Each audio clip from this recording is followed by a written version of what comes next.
Lahore high court ने तहरीक इंसाफ के बानी उमरान खां की जमान पार्क के बाहर कार सरकार में मुदाखलत के मुकदमे में अबूरी जमानत मंजूर कर ली।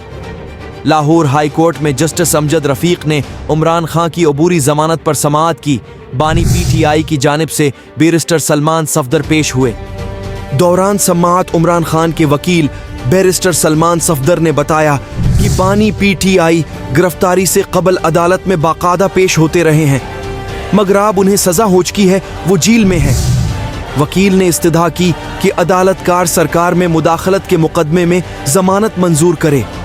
सरकारी वकील ने दरख्वास्त की मुखालिफत की, ताहिम अदालत ने कार्रवाई करते हुए 5 लाख के मुचलकों के अवज जमानत मंजूर कर ली। बानी पीटीआई पर वारंट गिरफ्तारी की तामील में रुकावट डालने और पुलिस पार्टी पर थाना रेस कोर्स में मुकदमा दर्ज था, जबकि उमरान खान ने जुलाई 2023 में हाईकोर्ट से डायरेक्ट अबूरी जमानत हासिल की थी।